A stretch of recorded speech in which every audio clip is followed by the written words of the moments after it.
Assalamu alaikum and welcome. The issue of Muslim leadership has been a funny one for so many decades. And there are contentions with the need for us to have a succession plan. There are issues of everybody calling themselves chief this, chief imam of that. Even the original imam says he's a chief imam. There are challenges as to how we structure and organize the ummah. It all boils down to leadership. It's said leadership is cause and all other things are effect. And today we have a man I have so much respect for, Sheikh Tahir Akinyele, since our days in Lebanon. Really sure. Pleased to have you. Thank you very much. You're welcome. Thank you very much. We have Council Shahadu, who is a member of COMOG, and he's neck deep in the organization of the conference you attended today. Alhamdulillah, it was a two-day conference. Two-day conference, yeah. And they said the vice president, the chief imam, would be the special guest of honor. Was the chief imam there? The opening ceremony. Alhamdulillah, Rabbil Alameen, Rahman Rahim, Malik Yawmiddin. Unfortunately, fortunately, he couldn't grace occasion, but the conference has been organized under his aegis. The organizers have been in constant touch with the national father, the national chief imam. Yes, sir. So he's very much in tune and abreast. So this is not like a rebellious group. No, not at all. Not at all. For meeting. Precisely. He's given all his blessing for the gathering. And it's been a very wonderful conference, I must say. What was the rundown, Sheikh? What happened? Yes, the conference actually brought together across the length and breadth of the country. Almost all the 16 regions have representation at the conference. And Alhamdulillah, the theme for the conference was enhancing the capacity of Muslim leadership for the development of Ghana. So the theme has been one that many will see that the issue of leadership, Muslim leadership, is at the center of the conference. The opening day was yesterday, Saturday. We had Sheikh Armia Shaib coming to represent the national chief imam. The chairman of the occasion, Alhaji Mamagado Muhammad, one of our very illustrious senior citizens, I must say, is the immediate past spokesperson of the national chief imam. And still currently, I think he's still the chairman of the advisory board of the national chief imam. Yes, he's been with COMOG, and he's been a very influential person to run the national chief imam. So he chaired the opening session yesterday, and the comments and the statements were very, very inspiring, very insightful. Yes, and we had our brother, senior journalist, Alhaji Abdurrahman Gomda, who gave a very concise, brief history behind the Muslim leadership vis-a-vis the development of the Zongo community. It was so inspiring, it was so insightful. People were so much, many of the things that he presented, many were hearing it for the first time. For myself, some of the names, that he was recounting to the gathering, it was so refreshing, it gave us an inkling of what was lying ahead of us, So in a nutshell, I think the conference has been very good. It's been successful. The only thing that's happened that probably we'll say we couldn't complete was the group that looked at the constitution for the leadership, as you mentioned, the succession plan for our leadership. They couldn't finish their work. It was very demanding. So, I mean, when you talk of constitution, that is where people will want to, even those who don't have the legal brains, will want to show their, expertise when it comes to drafting and, talking about legal issues. I sat in that group, and it was very, very, interesting, the issues that were debated, were discussed, So in a nutshell, I think it's been a worthwhile gathering, particularly looking at the representation from the 16 regions. Now we have 16 regions. It used to be 10 regions. Almost all the regions were represented, from the north to the south to the east to the west. So I believe when you look at the statement of even the one who chaired the plenary today, Professor Saidu Peliga, Yakubu Peliga, he's from the north. He came down all the way from the north. He also made very good, statements to really support the convening of this conference. We've come a very long way. With the benefit of the history that we were given and the contributions from some senior citizens who have been in the system, way back. It's not a new issue that is being discussed. But this time around, I think the consensus and the agreement is that we must do something to help our National Chief Imam, His Eminence, Professor Sheikh Dr. Sharbutu. We've been blessed to have him. Looking from the presentation of Alaj Gomda, his ascension to this position of the National Chief Imam, in a way, was like a divine intervention. Yes. And for us to even have him still with us, with his age, tells us a lot that we are still blessed to have him around, and the only thing we can do to support him and to help him leave a very good legacy for the Muslim Ummah especially, and the nation at large, is this project that we have embarked upon. So that at the end of the day, if Allah should call him any moment from now, the whole nation and the Muslim women will say, Alhamdulillah, we thank Allah, inshallah. Sheikh, of course, the National Chief Imam has been a great blessing to the Republic of Ghana, especially to the Muslim Ummah. And we hope and pray Allah will give him and our parents and those whose grandparents are still alive, long life and good health to continue to serve.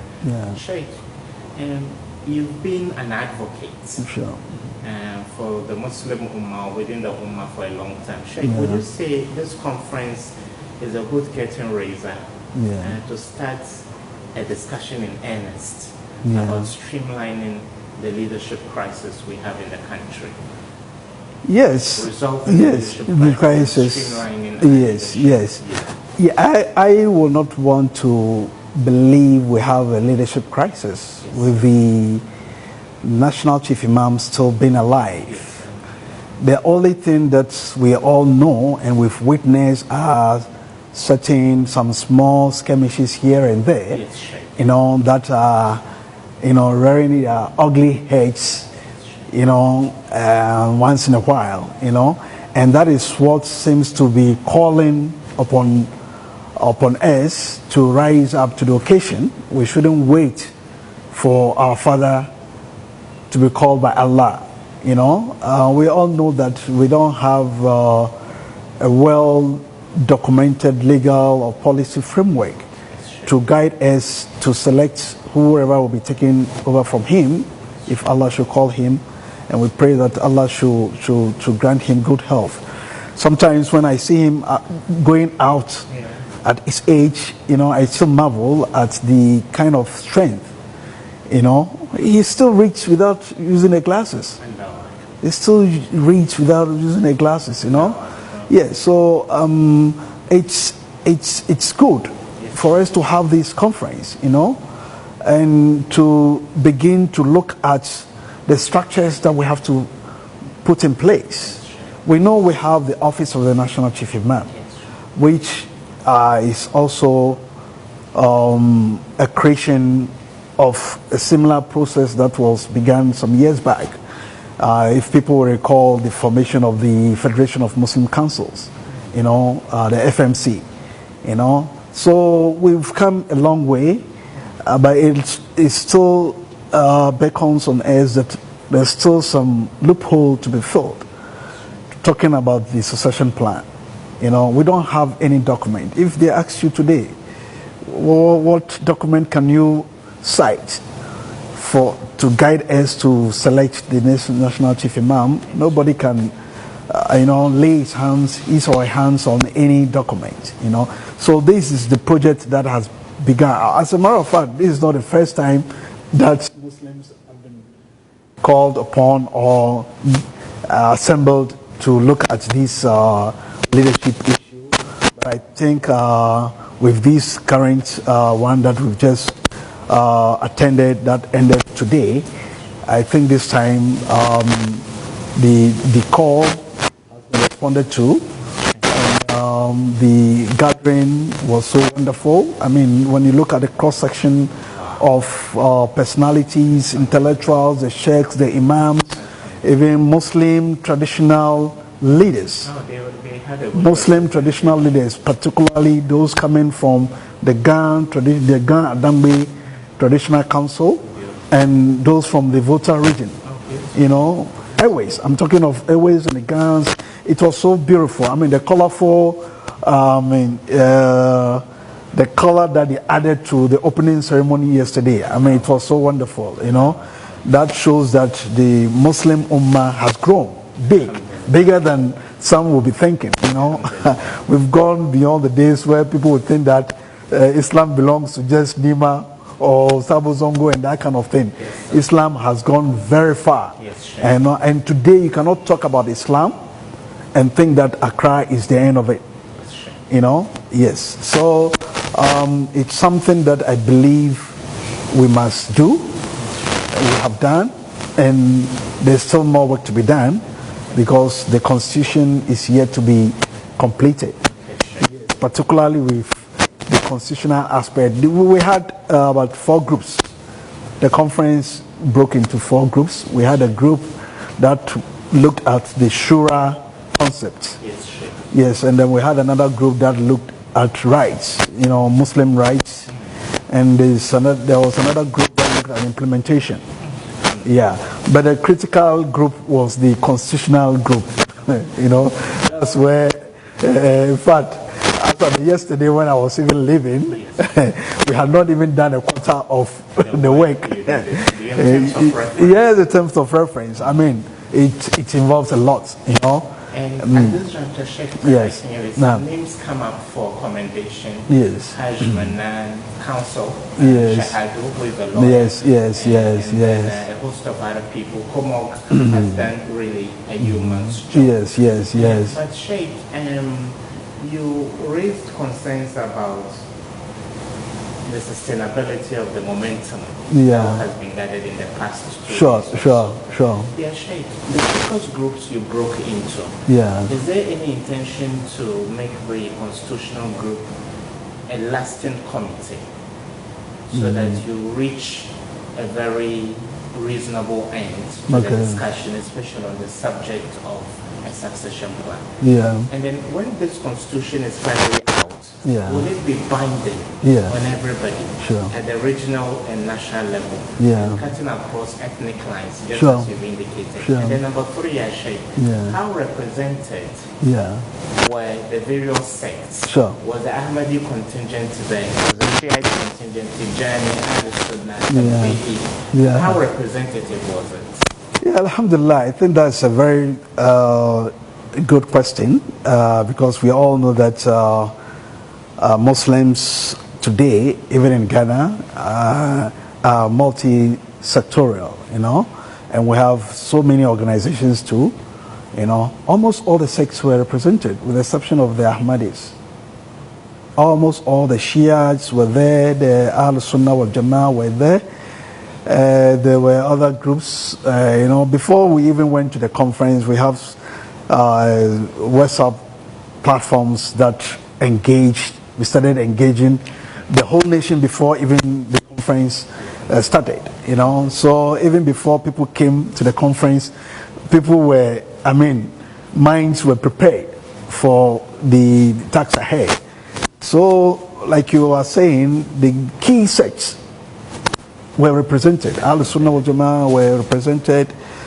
We even had another sect that I have known so many years ago. Istiqama were there, but they officially called themselves Ibadiyya. Ibadiyya, they were also there, So that is the most beautiful aspect to me, for us to have all the sects. But how binding? Yeah, I'll come to that binding aspect, and that is where the constitution comes in. To the extent that we've been able to, COMOG has been able, as organizers have been able to bring almost everybody on board, and gotten the blessing of our father, His Eminence, the National Chief Imam, gotten the blessing of the National Imam for Al-Sunnah wal Jama'ah, Sheikh Umar Ibrahim, and the National Imam of the Shia too, was also concerned. In fact, he also graced the occasion on the first day, that's on Saturday. And other stakeholders, were consulted, the Ghana Muslim Mission, So we believe, and we want to strongly believe, that we're going to have a constitution, a document that will be binding. Once the constitution is completed, it will be taken round to all the stakeholders, and we will make sure that we collect all the signatories and finally get the signature of the National Chief Imam to seal everything. So it will be a document. Of course, I think the body that is going to be created out of this conference to be the umbrella body for all Muslims is, the name they've suggested is the Supreme Islamic Council of Ghana. There was a debate, there was a lengthy debate about even the name. So many names cropped up at the group level. We had a draft constitution that was presented. And so certain aspects that had to do with the constitutional group was given to the group to address. So even when it came to the name, I believe we even spent close to about 1 hour. Oh, wow. Yes, debating the name. Yes, the name. Some of us were opting for Muslim instead of the Islamic. Other names cropped up.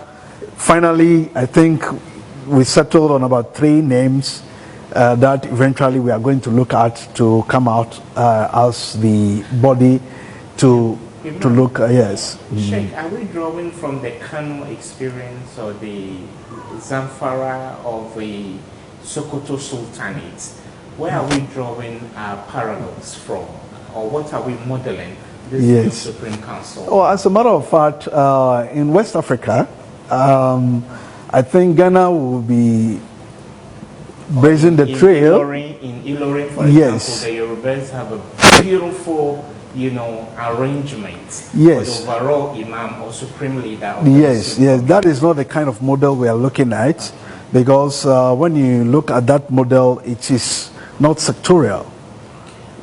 It's more of a traditional system that has evolved over so many years. So, for instance, when you talk about the Sultanate of Sokoto, the Sultan of Sokoto, who is seen as the Sultan of Muslims, even though when you come to the south, they always want to see themselves not being under the Sultan of Sokoto. That is the Yorubas and the other tribes. But the Sultan of Sokoto used to be the emir or the leader of all Muslims in Nigeria. Likewise when you go to Ilorin, and the Ilorin emir pays allegiance to the Sultan of Sokoto, but that is more of traditional than sectorial, as we are looking at, and the model we are having now, we want to come out with, will be unique in the West African sub-region. It's only when you go to Uganda now that they have what we are trying to put out now. They have their Uganda Muslim Supreme Council now. Just recently, I even posted their national chief imam. Yes, and his profile. You know, they've also gone through a lot of travails. You know, a lot of conflicts. You know, they started having Ugandan Muslim brothers and sisters. You know, and during Idi Amin's time. During Idi Amin's time, coming down to the early late 90s into the early 20s, but now they've formed their organization, which is the mouthpiece and the supreme authority of Muslims in Uganda. Of course, they also had this issue of the Ahmadis. So even in Uganda, the Ahmadis are not involved.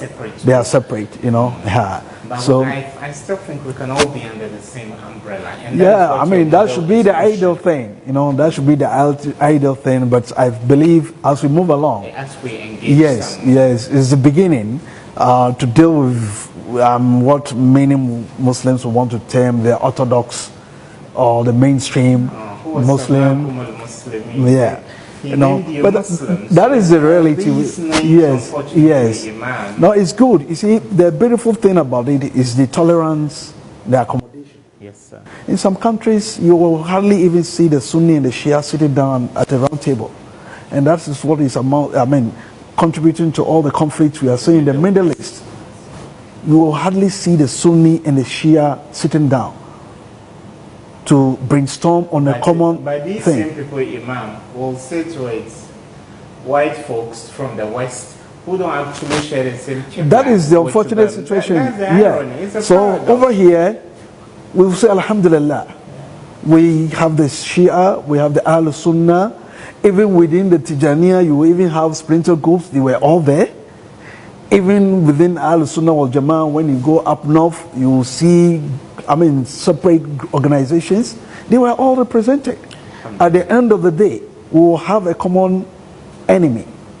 Poverty doesn't know any sect. Illiteracy doesn't know any sect. If you don't have the schools, you don't have the schools. How many schools can the Tijaniya count? How many schools can the Ahl Sunnah wal Jama'ah count? How many schools can the Shiites count? Alhamdulillah, now the Shiites have brought us the Islamic University. So when it comes to the socioeconomic challenges that we are having, it cuts across, you see. And the earlier we start pursuing this path to see where we can come together and pursue the good for the Muslim Ummah. And by so doing, we'll be contributing to national development. Yes, inshallah. We are beginning to wrap up. Yeah. What's next after the conference? That's a bigger question. You see, I was sharing some ideas with other brothers, on the sidelines of the conference after the conference closed. The biggest challenge that we're going to have is to be able to establish a strong financial base to promote this project. One of the biggest problems that many Muslim organizations have been facing and they are still facing is finance to prosecute their agenda. The ideas are there, the beautiful ideas are there, but at the end of the day, you go and you see that we don't have people who have been employed to do full-time work. And I was telling people that, look, this project we are embarking upon, we should disabuse our minds of anything fi sabilillah. We'll have to put our heads together, come out with a very good strategy and policy in how we are going to mobilize serious finance, money, to run the structure that we are envisaging to put for Muslim Ummah. If we are going to have a secretariat, it must be well, financed with all the officers working full-time. Not somebody who is working under a boss somewhere or somebody who is attending to his own business and you want to come and put him there as probably maybe the general secretary or whatever, or the administrator. No. We want to, follow best practice in running our affairs. If we can do that, then I can see a situation whereby we are going to succeed. And the only thing I always tell Muslims, and as you might be aware, is the Muslim Hajj that we have. We will have to go back and look at the Hajj. It is about the only project that can assure for us a constant inflow of funds, because we know it's constant. If you say somebody should come and pay dues, and the organization is not able to fall on its membership to collect their own dues at that level of the organization, the bigger organization will not receive anything. But if we have the Hajj, and we incorporate in the build-up of the Hajj fair a levy for Muslim Ummah development, as one professor is proposing in Nigeria, Professor Akintola is proposing for Muslims to have, the Nigerian Muslims to have an Ummah development fund, which is something that we've been talking about for almost about 15 years now. You see, then we are sure that constantly something is coming in every year. We can come out with a budget. The National Chief Imam should be paid, should be put on salary. We should take care of our National Chief Imam. We should fuel his car. You know, we should not expect the National Chief Imam to be putting his money when he's serving the Muslim Ummah. You know, this is what the Holy Prophet Muhammad sallallahu alaihi wasallam led for the Ummah. Even when Allah was asking him to collect the zakat, said, sadaqatan even in the categories of people, the beneficiaries, there's one beneficiary, the one who has been asked to go and collect the zakat must be paid out of it. So 1400 years ago, the Holy Prophet was teaching the Ummah administration. Is that not the case? So we should start disabusing our mind. That is how come today you go to many of our Muslim institutions, they are just there by name. So Imam, they are not operating. Sheikh, you think Hajj still remains the only cash cow the Ummah can get? There are no ways we can have working class people in a common database. So the Ahmadis have a unique, arrangement. Yes. The Shiites have got the idea of homes. Yeah. Yes. Just as Allah said to the Prophet Muhammad, the homes of war. Yeah. Yes.